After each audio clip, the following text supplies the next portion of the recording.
Hi అండి, welcome back to our channel. అందరు బాగున్నారా? మేము బాగున్నామండి. ఇదిగోండి, ఒక్కసారి ఈ విధంగా మీకైతే ఎండు చేపల కూర చాలా సింపుల్గా టేస్టీగా ఎలా చేయాలో తయారు చేద్దామండి. ఒక్కసారి ఈ విధంగా చేయండి, చాలా బాగా టేస్ట్గా యమ్మీగా ఉందండి. టేస్ట్ అయితే సూపర్ అండి. ఒక్కసారి ఈ విధంగా ట్రై చేయండి. వీటికి కావాల్సిన పదార్థాలు ఎలా తయారు చేసుకోవాలో చూద్దామండి. ముందుగానే స్టవ్ ఆన్ చేసి ప్యాన్ పెట్టి ప్యాన్లో ఎండు చేపలండి మనం ఎన్నైతే తీసుకుంటున్నామో అవన్నీ కూడా ఇందులోనే వేసుకొని సన్నని మంట పెట్టుకొని వేయించుకోండి. హై ఫ్లేమ్లో అయితే మాడిపోతాయండి. మాడిపోతాయి, నల్లగా వస్తాయి, కానీ చేప అయితే బాగా ఏగదండి. మంట అయితే లో ఫ్లేమ్లో పెట్టుకొని వేయించుకోండి. చాలా బాగా ఏగేంత వరకు వేయించండి. మనకైతే వాసన అయితే గుమ్మగుమ్మలాడుతుందండి. వేగిన వాసన అంతవరకు వేయించండి.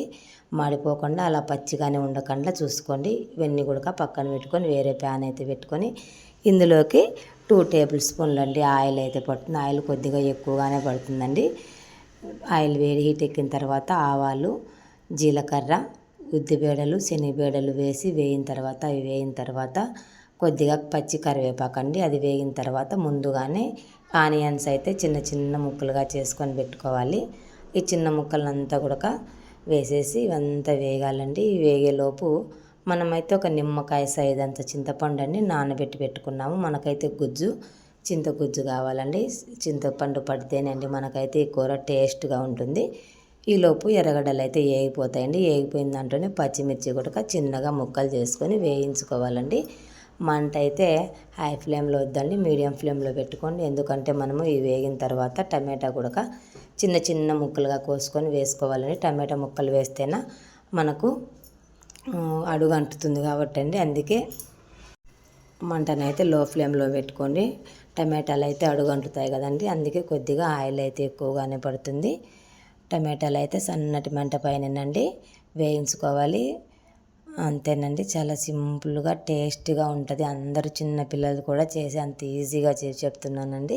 ఒక్కసారి ఈ విధంగా ట్రై చేయండి. చూడండి, మంటనైతే సిమ్లోనే పెట్టాలి.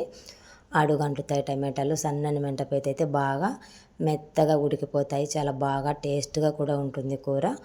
ఆనియన్స్, పచ్చిమిర్చి, టమాటో ఇవన్నీ వేసాం కదండి.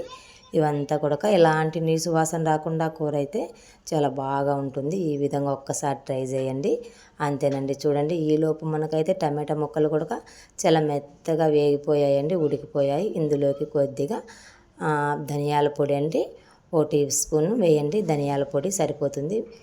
1 టీ స్పూన్ కారం అయితే వేసుకోండి. నాదైతే తయారు చేసిన కారం అండి, ఇంట్లో కారం అండి, కొన్నది కాదు. కారం ఉంటుంది, అందుకే నేనైతే తక్కువగా వేస్తున్నాను.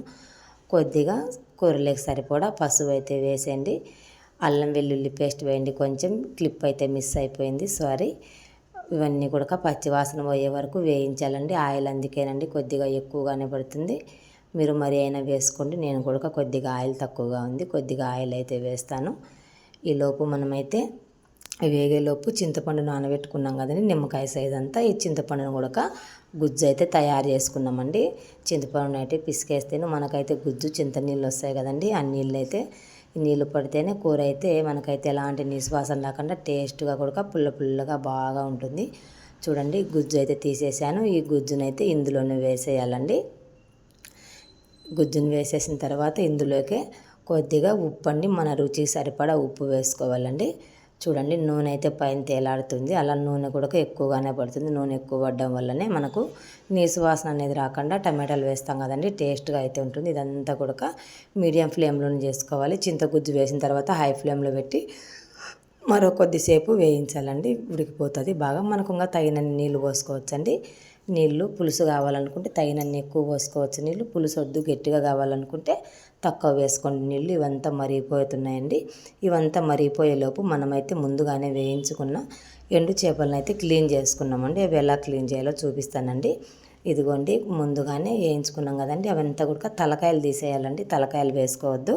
తలకాయలలో ఇసుక ఎక్కువగా ఉంటుంది, చేదు కూడా వస్తుందండి. తలకాయలు అయితే పక్కగా తీసేసేయాలి, పారేసేయండి, పనికిరావు. మనకు ఓన్లీ ఎండు చేపలు మాత్రమే పనికొస్తాయండి. చూసారా, ఇలా క్లీన్ చేసుకున్నాను. క్లీన్ చేసుకున్న తర్వాత ఈ చేప తలకాయలంతా కూడా పారేసాలండి, వేస్ట్ అండి. ఈ చేపలలోనే నీళ్లు పోసేసి మనకైతే డస్ట్ అదంతా ఉంటుందండి, వేయించాం కదండి, అందుకే క్లీన్ అయితే చేసుకోవాలండి. చూడండి, క్లీన్ చేస్తుంటే ఎలా వస్తుందో డస్ట్ అంతా. ఇదంతా కూడా వేస్ట్ అండి. అవైతే మనమైతే 2 టైమ్స్ అండి క్లీన్ చేసుకున్నాము. చాలా బాగా నీట్గా వచ్చే వరకు నీళ్ళైతే మనం క్లీన్ చేసుకోవాలండి. నేనైతే 2 టైమ్స్ క్లీన్ చేశానండి. అంతేనండి. ఒకసారి అయితే క్లీన్ చేసాం కదండి, ఇదైతే సెకండ్ టైం అండి. ఈ సెకండ్ టైం కూడా వేసేసి బాగా జీలకొట్టేస్తే మనకైతే డస్ట్ అంతా కూడా వెళ్ళిపోతుంది. చాలా నీట్గా వస్తాయి చేపలు అయితే. చూడండి ఎలా మారాయో, అప్పుడు కలర్ ఇప్పుడు కలరు. అంతేనండి. ఈ లోపు అయితే మనకు వేగిపోయింది కదండి, చాలా దగ్గర పడ్డది పులుసు కూడా. కూర చూడండి ఎంత టేస్టీగా యమ్మీగా ఉందో. ఒక్కసారి మీరు కూడా ఈ విధంగా ట్రై చేయండి. ఈ ఎండు చేపలు ఇందులో వేసేసేయాలండి. ఇందులో వేసేసి మనకు రుచికి సరిపడా ఉప్పు చూసుకోవాలండి. ఉప్పు చూసుకొని మీకు తగినట్లు ఉంటే సరిపోతుందండి, లేదా తక్కువ ఉంటే కాస్త వేసుకోండి. అంతేనండి. ముందుగానే పుల్లగా ఉంటుంది కదండి చింతపండు, అందు కొద్దిగా ఉప్పు అయితే ఎక్కువనే పడుతుంది, చూసుకొని వేసుకోండి. ఒక్కసారి ఈ విధంగా ట్రై చేయండి. ఫస్ట్ టైం మన ఛానల్ చూస్తున్నట్టే సబ్స్క్రైబ్ చేయండి, లైక్ చేయండి. కొత్తగా చూస్తున్న వాళ్ళైతే సబ్స్క్రైబ్ చేయండి, లైక్ చేయండి ప్లీజ్ అండి. బొట్టి చేపల కూర అయితే అన్నంలో కానీ వేడి వేడి సంగట్లకైతే బాగుంటుందండి. Please like, share, subscribe.